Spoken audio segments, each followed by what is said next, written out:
শুধু তাই নয়, 2025 সালের কথা বলছি, আজও যারা হক্কানি আলেমদের সঙ্গে বিদ্বেষ রাখে, দেখতে পারে না, বিরোধিতা করে, অপছন্দ করে, এরাও জাহান্নামী, এরাও জাহান্নামী, এরাও জাহান্নামী। বাতিল সে দবনে वाले, बातिल से दबने वाले आसमा नहीं हम सूबर कर चुका है तू इम्तिहा हमारा। আবহমান কাল থেকে হযরত নবীজি এবং তার সৈন্য সাথীরা কালিমার দাওয়াত দেওয়া আরম্ভ করলেন। চতুর্দিক থেকে বাধা শুরু হয়ে গেল।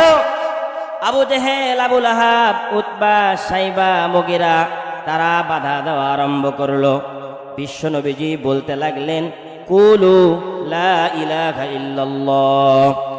অবিশ্বের মানবতা, অবিশ্বের মানব গোষ্ঠী, যদি মুক্তি পেতে চাও, নাজাত পেতে চাও, আমল করো, বিশ্বাস করো, বলো লা ইলাহা ইল্লাল্লাহু মুহাম্মাদুর রাসূলুল্লাহ। বিশ্বনবীজি 40 বছর বয়সে নবুয়ত পেয়েছেন। তিনি কালিমার দাওয়াত দেওয়া আরম্ভ করলেন।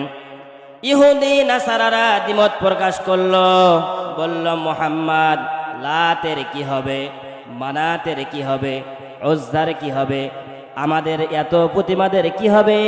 তুমি তো এক আল্লাহর কথা বলছো, আমার প্রতিমাদেরকে অত্যাচার করছো, এটা হতে পারে না। লা ইলাহা ইল্লাল্লাহ কালিমার দাওয়াত বন্ধ করো। লা ইলাহা ইল্লাল্লাহর কালিমার দাওয়াত যদি বন্ধ না করো, তোমার হাত ভেঙে দেওয়া হবে, তোমার পা ভেঙে দেওয়া হবে, মক্কা থেকে বের করা হবে, হত্যা করা হবে। বিশ্বনবী মুহাম্মদুর রাসূলুল্লাহ সাল্লাল্লাহু আলাইহি ওয়াসাল্লাম উম্মতের এমন অবস্থা দেখে কাঁদতে আরম্ভ করলেন, যেই উম্মতকে তো আমি কালিমার দাওয়াত দেই যাতে করে তারা জাহান্নামের আগুন থেকে মুক্তি পেয়ে যায়, সেই উম্মতরা আমার হাত ভেঙে দিতে চায়, আমার পা ভেঙে দিতে চায়, মক্কা থেকে বের করে দিতে চায়। বিশ্বনবীজি কাঁদতেছেন। শুধু তাই নয়, 2025 সালের কথা বলছি, আজও যারা হক্কানি আলেমদের সঙ্গে বিদ্বেষ রাখে, দেখতে পারে না, বিরোধিতা করে, অপছন্দ করে, এরাও জাহান্নামী, এরাও জাহান্নামী, এরাও জাহান্নামী। কথা বলেন ঠিক কিনা?